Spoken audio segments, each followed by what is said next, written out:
Here we go.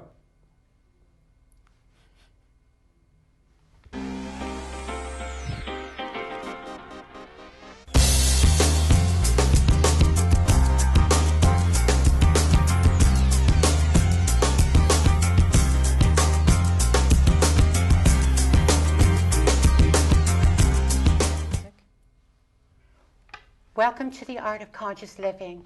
Today I have a very special show. Huckleberry Youth Programs. I'm so delighted to have them on the show. I want you to take a look at this video clip. You can't rewrite history, but you can change the future. If you don't believe us, believe them. Each year, Huckleberry Youth Programs helps over 6,000 local underserved youth and their families overcome adversity and think about the future in a way they never had before. Where there's Huckleberry, there's hope. Welcome to the show. We have Douglas Stiles, the Executive Director. We have Vicki Valentine, the Wellness Program. And Janessa Trish, a therapist for the Center and the resources for Huckleberry Youth Programs. And thank you and welcome all. Thank you. So how is everybody today? Fantastic. Great. Feeling good, thank you. Okay.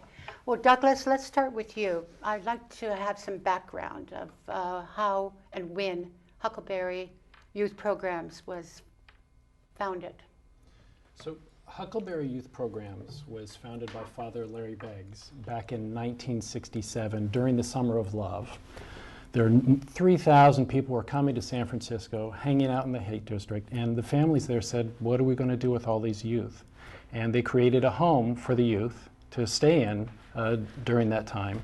And the program has just grown since then. We've added other components. We now have actually 4 main components at Huckleberry Youth Programs. We still have the home in the Haight for kids who run away or need respite from their families, and we work with the families and the youth to bring them back together. We have a program for diversion services in San Francisco, so any youth who are arrested come through our program to get support and make sure that they don't end up in juvenile hall. We also have the Huckleberry Wellness Academy, which Vicki can talk about in a little bit, which works with youth both in Marin and in San Francisco to help them graduate from high school and enter into college and be successful in college in the health field. And then finally, we have health clinics both in San Francisco and in Marin for youth to come in. We partner with the health department. We do health education in the schools. We have psychotherapists there to help. So it's really an open clinic for kids in both counties. Well, Douglas, let's speak about the funding. This is a very hot topic today with all the cutbacks of the government and as such. Are you funded by corporate, government, or both, or other? Huckleberry Youth Programs has a mix of funding. So the primary source is through government funding. We get about 60% of our money through government funds. The other 40% we raise every year. So some of that's going to foundations, a lot of that's going to donors, and we have several events to try to raise that money, but every year we're trying to raise that money to supplement with the government funds. All right, and now let's speak more about this person, the father in the 60s who was the founder. What about him? How did he come up with this, and who was his background to invest into such an incredible program? It was a lot of people that came together. Glide Memorial was a partner in the project. As I said, parents in the neighborhood were partners in the project, and really we're looking for how do we help our kids, and how do we help our kids thrive? Those kids that may be living on the streets or in crisis situations in their families, how can we stabilize them so that they can be successful in their lives? Is he alive today? Yes, he is. Yes, and is he actively involved? He's no longer involved with the agency. We keep contact with him and keep him updated on what's going on, but he's still around, yes. Okay. And as the executive director, what is your job? Oh, my job's a big job. Yeah. So wearing many hats. Many hats, yeah. Yes. So the primary job of the executive director is the functioning, everything in the agency, make sure it all functions well. So that includes the fundraising, and that includes the contracting, but also making sure that the services are reaching the youth that need it, and making sure that the services are high quality services, so that the people that we touch well, I like to say. And that's the primary reason why I'm in this field, and why I'm excited about Huckleberry Youth Programs. Is across the board, when I go around to programs and I talk to the youth and I talk to the staff, everybody's there because their heart is there, and we're really making a huge difference in the lives of kids. Well, we just saw your video promo, and the message there is very loud and clear, is about hope. Yes. So let's speak about that. What do you think about, where does the hope play into this? Well, one of the key components, well, let me backtrack and just say, adolescence is a very challenging time for many people, for families, for children as well. It doesn't have to be, but sometimes it's just a challenging time. Well, it's a rite of passage. It is a rite of passage, It's what we yes. all are going to Yes, go through, yes. every human being. Exactly. And it's one of our most crucial, difficult times. It's going to set the foundation of who we're going to be for the rest of our lives. Exactly. It's the period of Yeah. identity formation, if you look at it in psychological terms, and that's where we're determining who we are going to be for the rest of our lives. So if we take adolescence, that's a challenging period, and you add on top of that poverty, you add on top of that racism, you add on top of that disenfranchised, you add on top of that learning challenges, you start to see this period of life can be very, very challenging for some people. Very intense. Very intense. And so people lose their purpose, people lose their direction, and our job is to bring hope to them and engage them in their own lives again. I like to think of like lighting and igniting that spark in them so that they can continue on the path that they were supposed to be on in the first place. So it sounds like you're a container holding them sacred and supporting them. Yes, a container, a guide, a teacher, all of those things. Beautiful. Well, Vicki, let's talk about your job and what you bring to the table of the programs and the wellness program. Sure. So I can talk first about what got me into this work. I think that will parallel with what the program does. Absolutely. So I've been in the nonprofit sector for almost 20 years, and I have a lot in common with a lot of the issues and challenges that our young people face in terms of our clients. So I, was raised in Oakland with working class parents, had a large family, and lots of struggles in the household. So I definitely realized early on that having caring adults in one's life outside of the home, outside of one's parents, can make a huge difference. Having young people interact with adults who see their gifts, who can nurture them in different ways, who can push them to kind of reach their own potential, that can be a game changer for young people, and it was for me as a teenager growing up in Oakland. So that's in a nutshell what we try to do in Wellness Academy. We are a college access and health career pipeline program, and that means that we're essentially helping young people who might not otherwise go to college figure out what their post-secondary options really are and coach them towards the best and kind of most affordable post-secondary choices. So that can be community college, that can be a 2-year vocational certificate to get, to become an X-ray tech. It can become a 4-year degree. And then at the same time, we're also nurturing those young people and helping them figure out what kinds of health professions are available to them. So all of our young people are interested in health and they wish to go to college, but they're not sure how to do both. And so our program aims to kind of help youth with both of those goals simultaneously. So are you saying that you are working with the individuals to get them ready for college level? Exactly. Enter into the college level. Right. To give So them all of their familiarity of it and all the skills and all of the above. And like Doug said, our Wellness Academy program exists here in San Rafael and in San Francisco in the Haight-Ashbury district. And so in both counties, we're working with young people who come from low-income families, who don't necessarily have parents or community members, family members who've pursued post-secondary education. So they're really looking for some role modeling, some really clear guidance around how to get to college. How do I make sure that I'm on a college-eligible path while I'm still in high school? So there's counseling, I'm hearing, but there's actual practical work going on too? So there's counseling in terms of access to therapy, for sure. That's offered to all of the students in our Wellness Academy if they choose to pursue that. And the counseling really that makes up the program is really academically focused. So it's helping them to pass their classes, helping them to make sure that they're in college eligible coursework, making sure that they're studying for the SAT and the ACT, and getting all of their ducks in a row to be actually college eligible. Okay.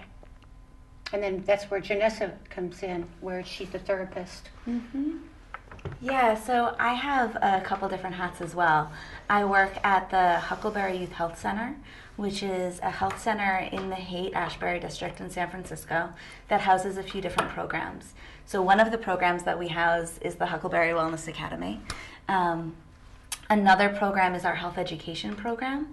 So we have health educators on site who are doing health education workshops in San Francisco public schools, in local community-based organizations. And those workshops are about reproductive health, about body image, about birth control methods, things that are really important for adolescents to be learning about, but their education is maybe needing some help with providing them. So we have health educators that provide that. And then we have a partnership with the Department of Public Health to provide medical services. So we've got a clinic on site, which is the Cole Street Clinic, which has been around for 30-some years and provides primary care and reproductive health care services to 12 to 24-year-olds in the city.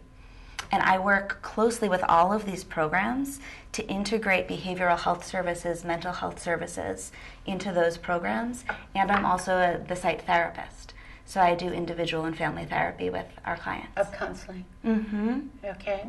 And how long with the counseling? Is there a set amount of time that they can only be counseled for, or is it open-ended? That's a really great question. So we base that on what the client needs, what they need, what they're interested in, and we work with the client, with the family to figure out what the right amount of time is for them. So we have the capacity to be fairly flexible, and we seek to create change that can be accomplished within 3 to 6 months. And we have got the capacity to see young people and their families for longer if that's what they need. And do you call specialists from outside your organization? Sometimes you're going to meet with certain individuals who maybe are beyond the scope. Certainly. Yeah. Maybe schizophrenia or right. So we matters. have that's an important part. We have close relationships with other mental health providers in the city, so that we're referring and consulting when it seems appropriate, and we certainly do that sometimes. Yeah. Wonderful. And nobody at the table here is feeling the budget crunch of the government. I mean, that's where we're hearing a lot of that as the Congress shuts down and the Democrats and the Republicans can't pass anything. We're hearing so much of that in the last years, and they're taking away from all of the social programs. So we're not we're not suffering in this area. We're not in need. Or Well, we are, and it's in different areas. To just globally talk about it, the government tends to fund some of what's needed, and the rest needs to be made up in other ways.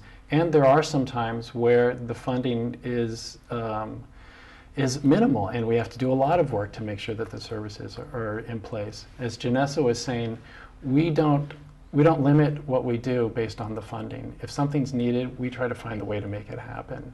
And we're often battling with the funding in the government because they don't always pay what's needed for services. And what also happens is that a year after year after year, we don't see any increases. And so when a program may have been fully funded in year one, by the time we get to year 2 or 3, we need to start to backfill that with other funds. so I'm getting a sense that you're stretching a dollar a long way. We're stretching a dollar a long way. Yes. Yeah. And you're doing a very good job at doing it. And you've been doing it so long that you're very skilled at doing it. Yes. Flexibility is the key, and I think that's what keeps us going. If one thing's not working out, we try to figure out how we can move things around so that it can. Okay. Do you do events each year where you invite the public and sit-down dinners or shows or things? We have a couple big fundraisers during the year. We have the privilege of Cirque du Soleil donates tickets to us, which Wonderful. then we use as a fundraiser event. So that's coming up in December. And then in Have this, they done that before, or is this the first time? They've done that for many years, and they've been very generous. Bravo with for us. Circle. Yes, I think so.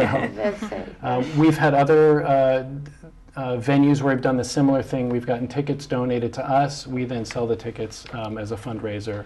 Often what we do in those situations is also use it as an opportunity to talk about the wonderful work that we're doing and to talk about some of the stories that we have. In the spring, we have a lunch that's also a bigger fundraiser for the agency, and that's an annual event that we do. Right, and you're located in San Francisco. You covered the Bay Area. You have a chapter here in Marin County. Correct. And where else? How about the East Bay?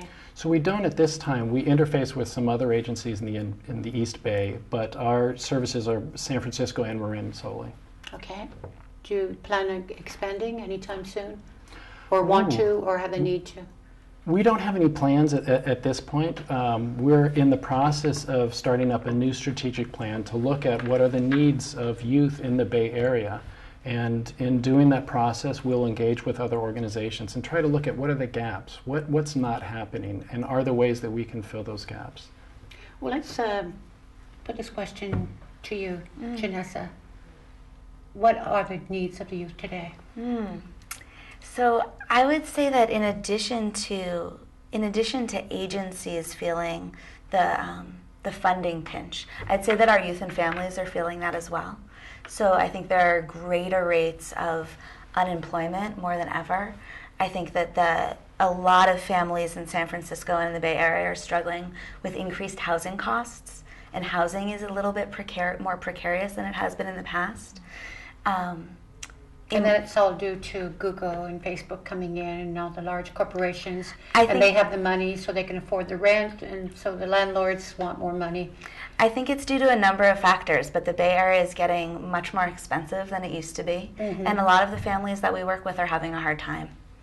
And a lot of the young people who may have, anticipated having summer jobs or employment during the school year, it's harder to find jobs for teenagers, for young people who are trying to make it through college. So having that kind of leg up on the career ladder is more challenging as well.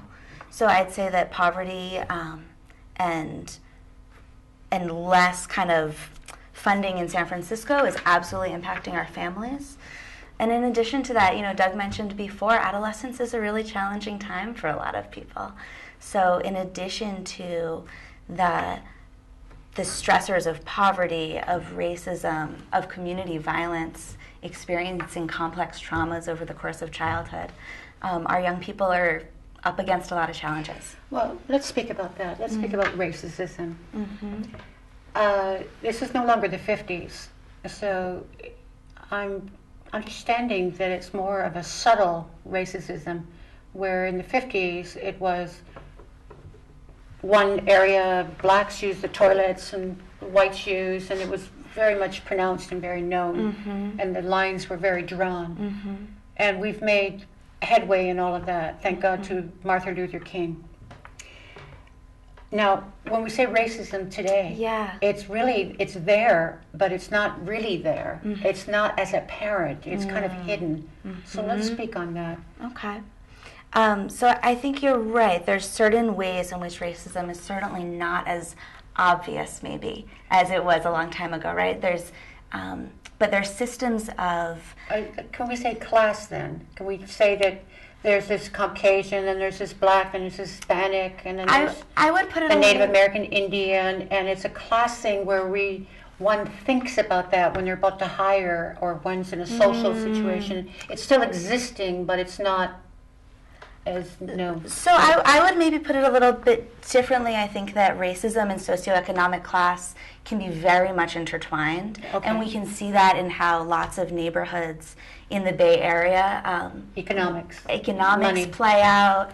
Them who have and them who have not. And what resources are in those neighborhoods, what neighborhoods have grocery stores and what neighborhoods have liquor stores, right? What neighborhoods have parks, what neighborhoods don't. I think it plays out in a lot of different ways, and that impacts our youth and families tremendously in their experience. Okay, Vicki, what would you like to add to this? So the Wellness Academy, which is a program that I've helped to direct for 7 years now, works within the context of public education institutions, both high schools, colleges, community colleges, and I think it might be at those types of large institutions where racism becomes very, very apparent.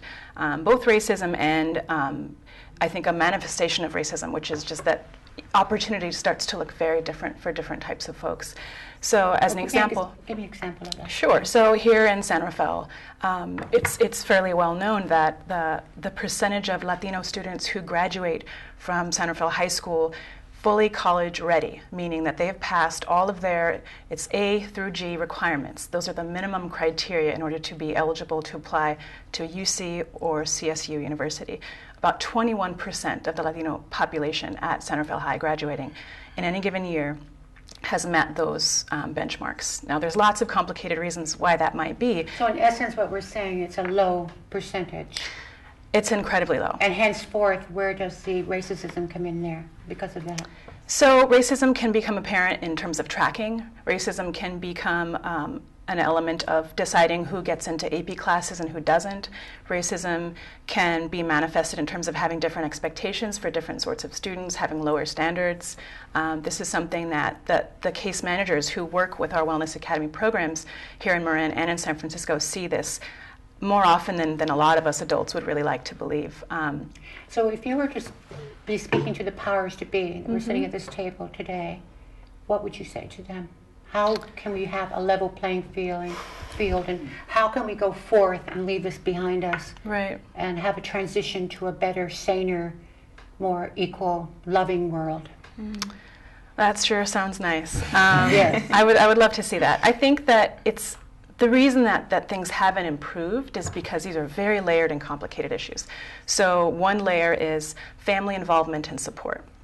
And that's one thing that we specifically tackle with Wellness Academy. So we recruit students whose parents specifically have not gone to college. That's really a target population that we're trying to reach. And in helping them to get college ready, we bring in the whole family unit because it's about expectations of a family, expectations of a community, and you can't really send a young person to college if their family has no awareness of what that process is, if they're not supporting them. So chipping away at kind of ingrained low expectations around education in each community, in the Black community, in the Latino community, certain parts of the API, Asian Pacific Islander community also tend to have low educational attainment. So I think we have to start thinking about families, thinking about how do you partner as a teacher, as an administrator with families from a very young age to help to raise the bar for everyone, not just students who look a particular way or whose parents have a high level of educational attainment, but how does everyone get held to a high standard so that when it comes to college applications, everyone is ready. And as it stands now, the disparity is shocking. The number of students who graduate high school but are not college ready is really staggering, and they're disproportionately Black and Latino students. Well, I'm having an incredible sense of how important Huckleberry Youth Programs is. It's actually working with the youth and preparing them, but beyond preparing them, it's really empowering them. Right. And this is something that is not being done in society. We kind of go from the womb to the school, and we're kind of just winging it and open to whatever happens. But this way, you are an intermediate in all of this to really work with them, and it really starts with the individual. Right.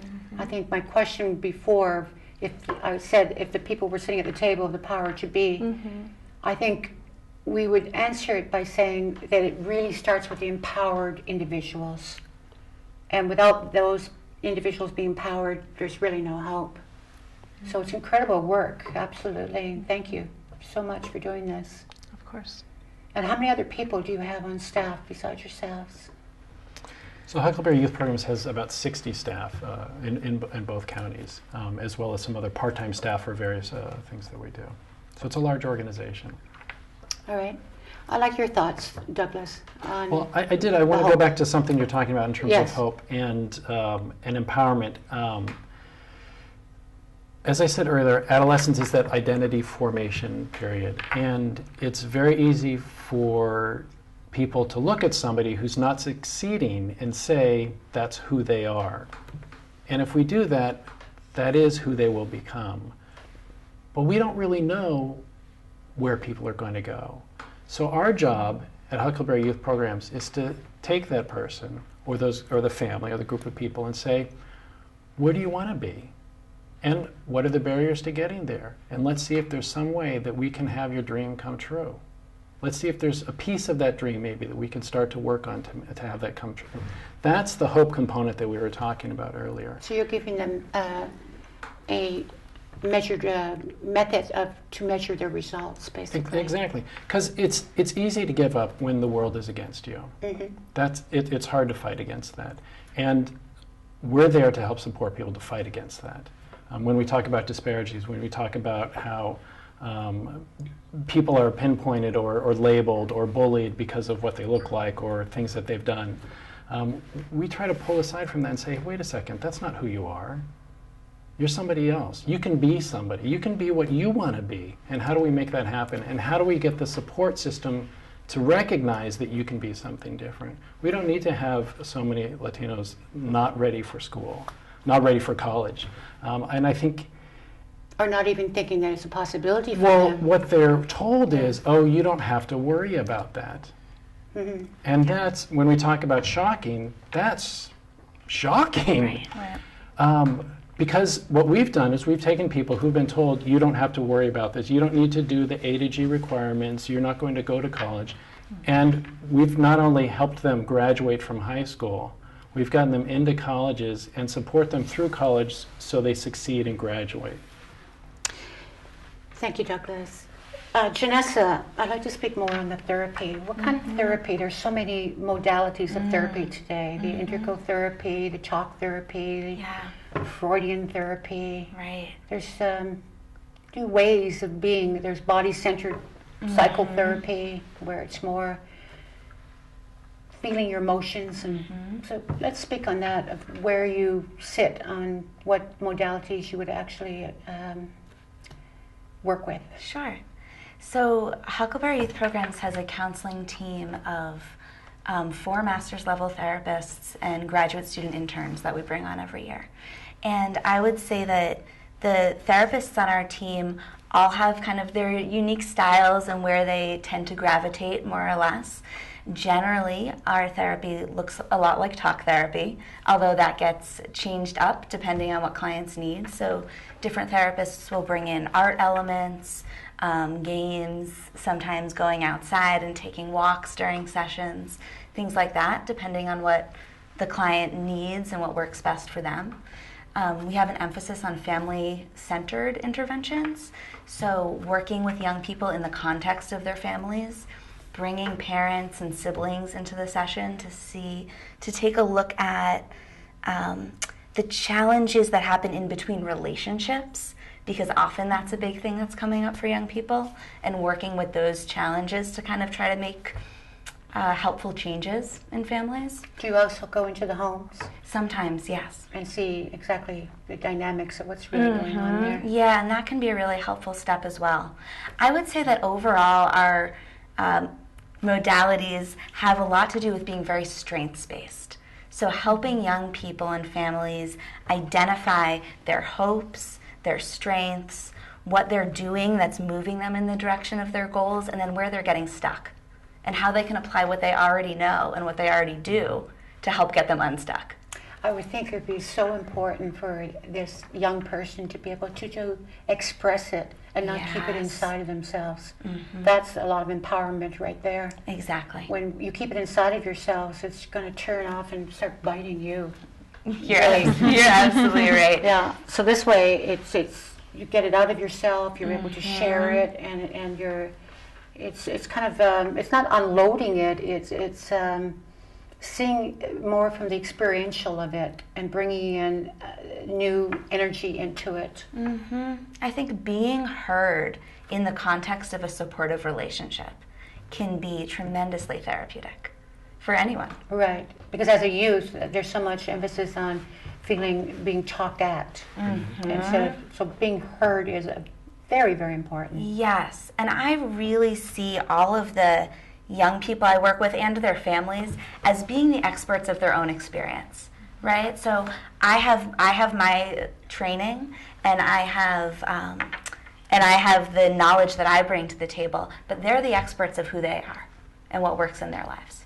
Well, without naming any names or similarities, let's talk about some success cases that you have seen over the years. Yeah.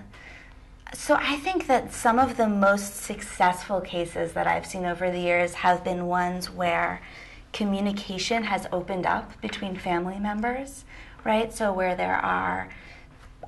there's pain, where there's sadness, there's insecurity amongst relationships, that parents and children are able to really communicate with each other in open, honest ways, express love and care for each other.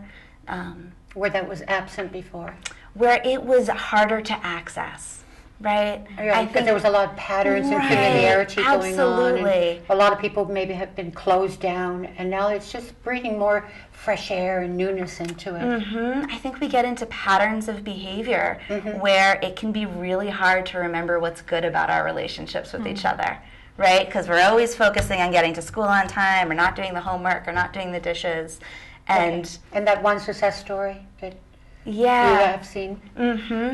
So some of the success stories have to do with opening pathways of communication.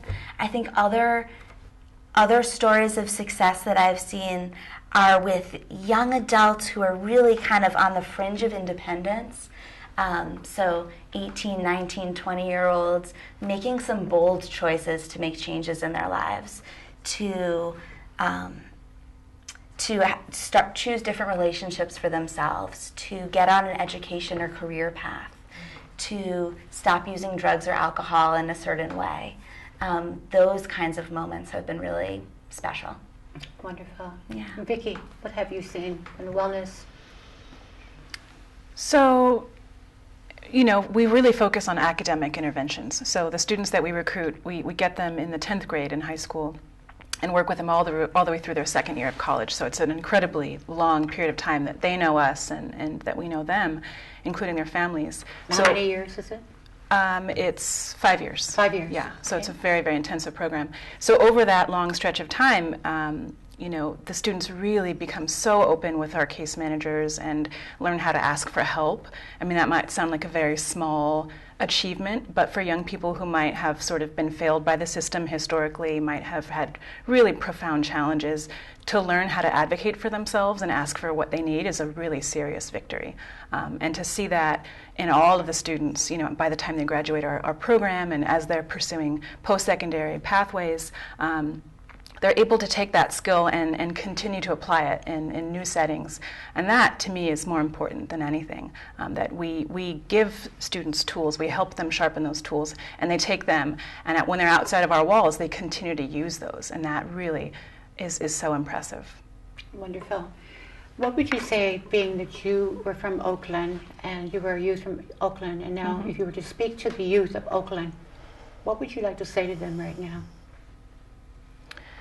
So this is something that I find myself saying to a lot of the students that I work with in Wellness Academy, and that is, you are capable of more than the people who put limits around you say you're capable of. So, young people who are in summer school and have barely any homework assignments, they have no tests, there's basically no standards. They get a passing grade for keeping their seat warm. And I'll say to students, college is going to be a lot tougher than this, and I know that you're smart enough, so I want you to work harder than your teachers expect you to work now, because you're going to need to be there in a few years. And it's going to be a big shock if you've never practiced that, if you don't have training wheels that get you ready for how much more difficult college will be. And wonderful, not just difficult, but it'll be wonderful. I want you to be ready. So I think that's one of the things that I would say. Just hold yourself to a high standard. And if people around you don't believe in you, believe in yourself. Find people who do believe in you, find people who see your strengths and who will forgive your weaknesses and help you to get to where you need to be. So number one, education, the importance of education. Number two, if there is such. Well, I think education can really only happen with that inner work and acceptance of your flaws, being able to kind of access resources, ask for help when you're struggling. A lot of our students... so that's the work of Janessa. When they've gone through therapy they have a good foundation, they come to some kind of normalcy within them, and Sure. They have their survival needs met. It And comes they can from- start to outlook to taking it further of the education. It comes from traditional talk therapy for sure, but also the work that our case managers do within Wellness Academy is focused around building academic skills. It's not therapy, but it's more like, let's take a look at your transcript and understand what's going on with these Ds. Let's figure out, if you have a learning difference that's been diagnosed, let's make sure that your accommodations are being met, so that they... Developing skills. Exactly, developing Right. self-awareness, developing skills, and then when those young people are in college, they have a more advanced toolkit. They're not going in, with blinders on. They know sort of what to expect. They know what kinds of challenges they might encounter, and they know that they still have people that believe in them. So young people who've graduated high school and are now in college, they continue to access their case managers when they're not sure how to pay for the chemistry textbook, something that basic. They're not sure how to withdraw from a class, and how to do that gracefully before there's a withdrawal on their transcript, which is essentially the same thing as an F. So these are the kinds of challenges that young people whose parents haven't attended college, who might be from low-income backgrounds, they might face a lot of really simple challenges, what appear to be simple challenges in the first year of college. And if they don't have somewhere to go, someone who's looking after them, then that's why a lot of students drop out in the first year of college. So in summary, we have education, skills, and self-empowerment. Absolutely. Okay. So I'd like to take it on a personal note now. Let's leave Huckleberry Youth Programs aside for a moment. But as individuals, what's going on in the world today with Palestine, Syria, Israel, Iraq, all of the things that we've been experiencing in our lifetime here in the last 10, 15 years or so. And it seems to be picking up monumental,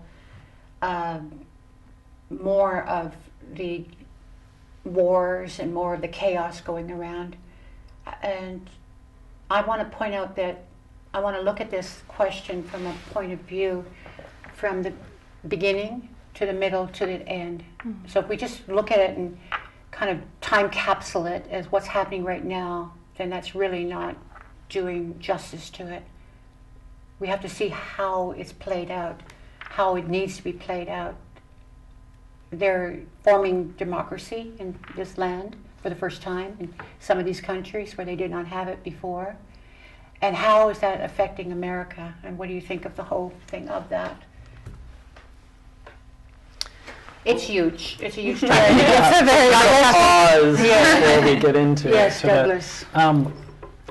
So I think and I'm going to connect it to Huckleberry in a brief way, because I think the youth that we work with see that crisis and see the challenges and see what our country is doing to each other, or what our country's doing to their people, and those things. What are the countries doing to the people?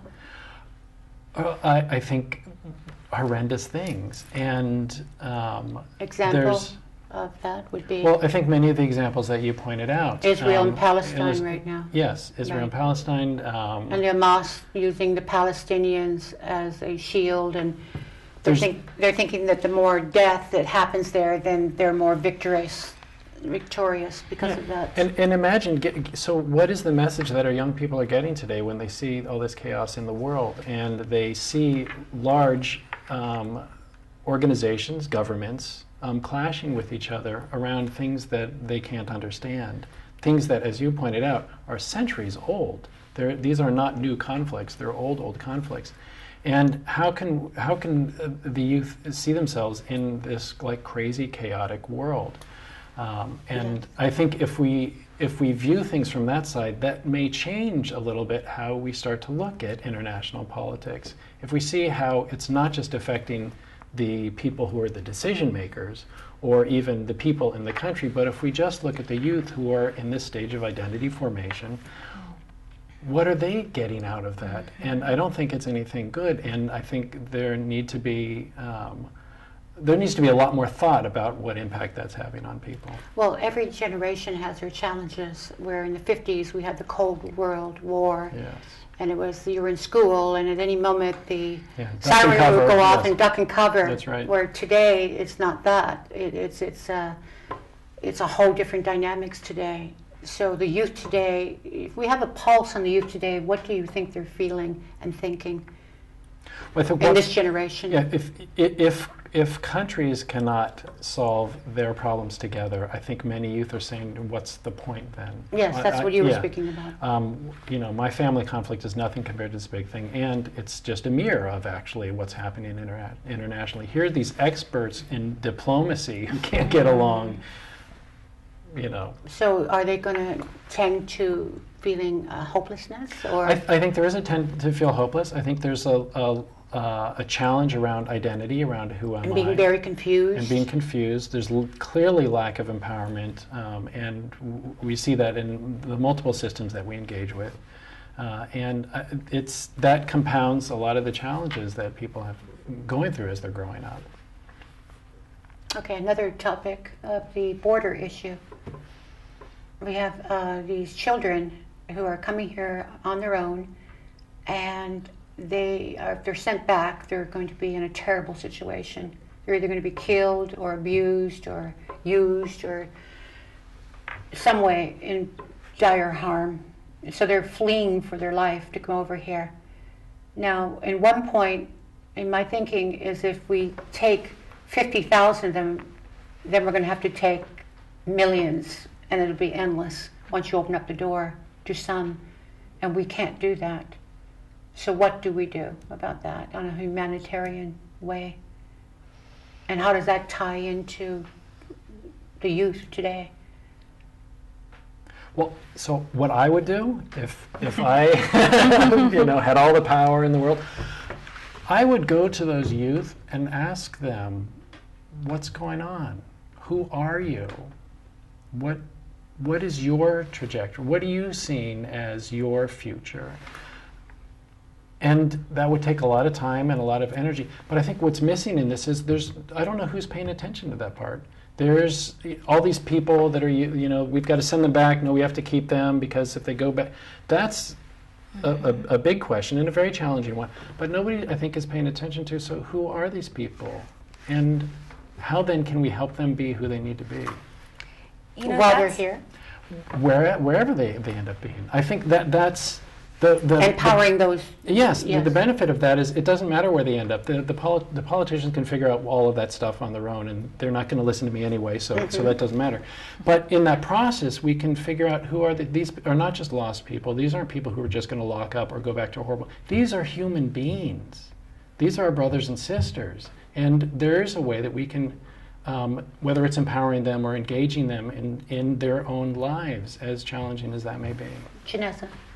Well, I was just thinking that there are families that we work with who have experienced long stretches of time where parents and children have been apart because of really complicated immigration issues, right? So where parents are trying to do their best for their children to give them that hope, that exciting life trajectory that they see existing in the United States, and then that causing parents and children to immigrate to this country maybe 10 years apart and creating these long stretches where families are not together. And then the reuniting comes with a lot of hope and a lot of love and excitement. And often it's a rocky road because getting to know somebody after 10 years can be really challenging. So that's another place where our counseling team has really done a lot of important work, helping families get to know each other again. What issues are very dear to your heart? Anybody here that you would like to see that is not being done, that needs more attention? I would take this question to Douglas. Oh, great. So what's dear to my heart is human creativity, and I don't mean that in terms of being an artist or putting on some show, but just the everyday creative things that we can do, and how that's out of most of our schools, and now I see that's out of most of our families. With television, with iPads, with electronics, there is a lack of self-creativity that happens.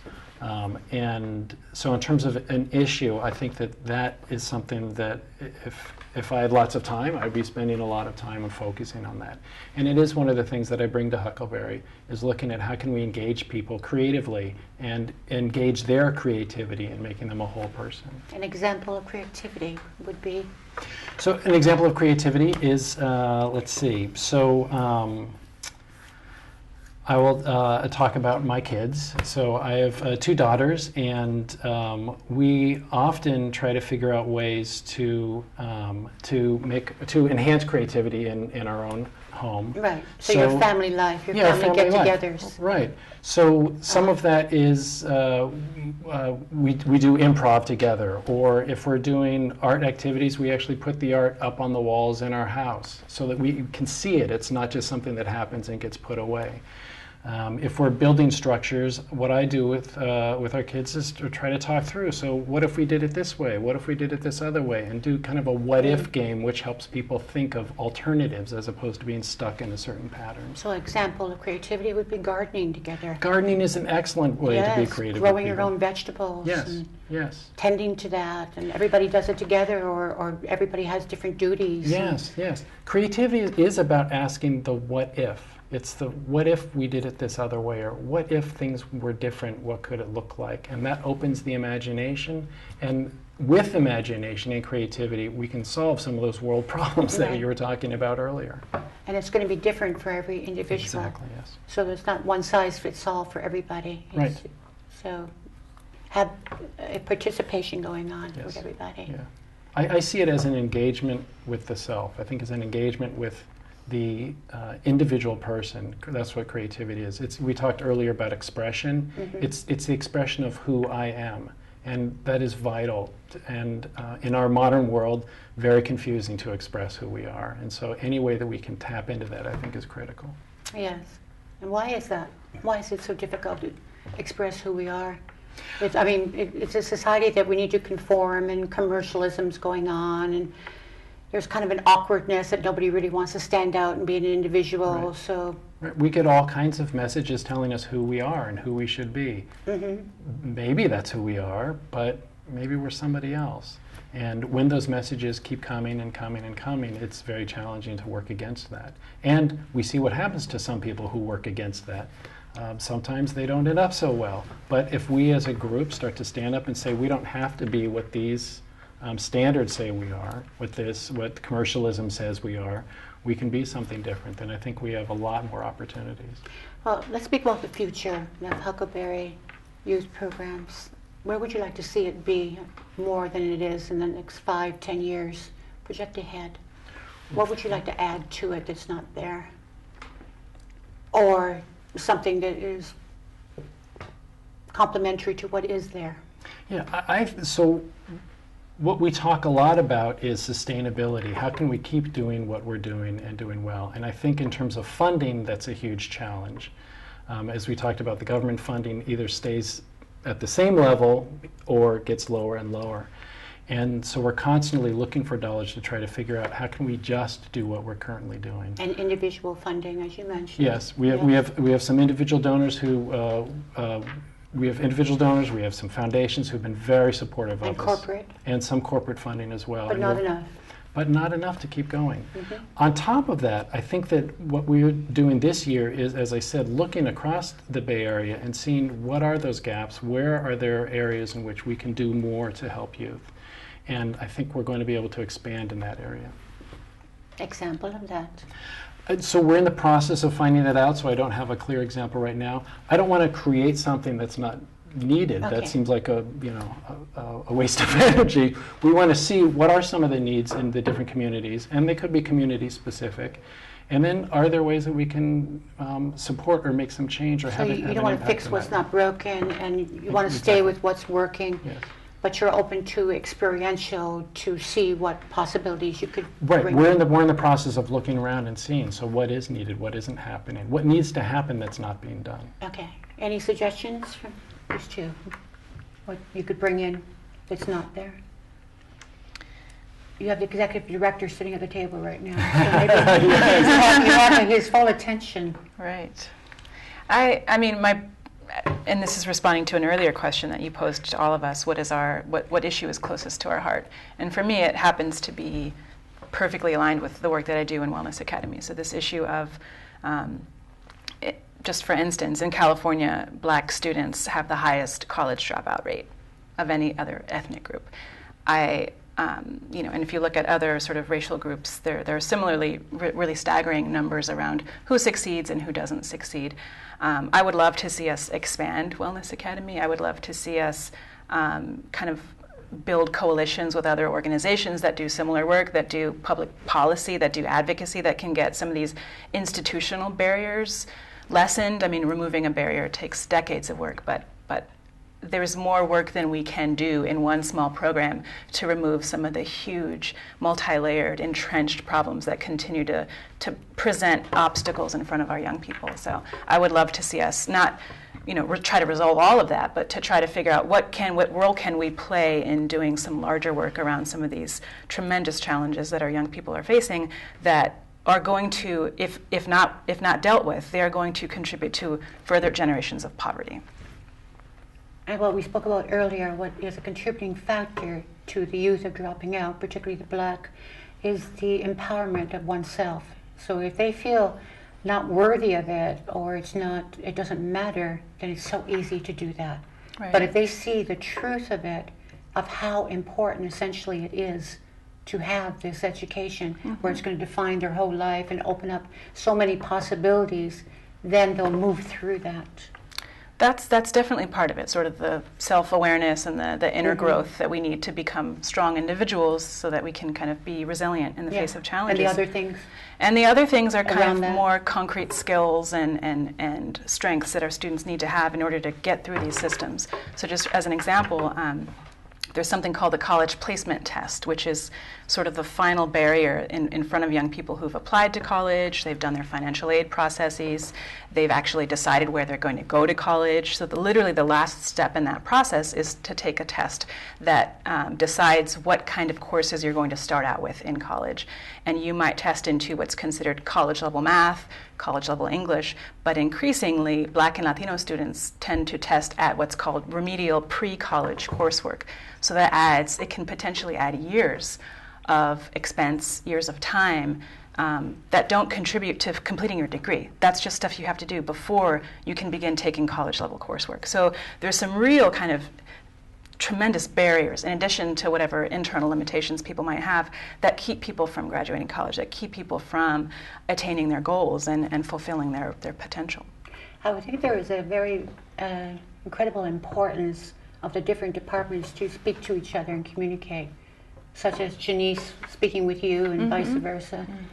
And does this happen on a regular basis? Or Absolutely. We work so interdepartmentally within Huckleberry, so it's just, I mean, it's part of why I've been here for 7 years. It's a really fantastic place to work, and I think part of the success that we've been able to have as an agency isn't because we have all the money in the world. It's because we have really creative people. Right. We, like you suggested, we squeeze everything that we can out of every dollar and every staff position. We hire creative, collaborative people who are willing to pitch in. And Janessa and her team of therapists, they've been incredibly helpful to the goals of Wellness Academy and helping students figure out what's in the way, what's getting in the way of them getting the kinds of grades that they know they're capable of getting, and sort of approaching those barriers with more of a clinical lens. That's been tremendously helpful. Well, thank you. Well, we just have a few moments left, and I'm going to leave the final words with you, Douglas. What would you like to share and impart that is important that others need to know about Huckleberry Youth Programs? So I'll just say that I'm very passionate about our organization. I'm fairly new to the organization, but as I think we have a great example of the staff here with Janessa and Vicky in terms of their also compassion and care for the work that they do. And it's only through that we can touch the youth and families that we do. We have a phenomenal staff. We have a great board of directors that supports us. And as I said, we have many individual donors who are really behind us. And without that, we couldn't do the great work that we're doing. Well, I thank you, Douglas. It was a pleasure to meet you. And likewise, Vicki and Janessa. And thank you. And thank you for all the great work that you all do. Thank you for having us. Thank you. And from the Art of Conscious Living, do take care of yourselves and take care of others.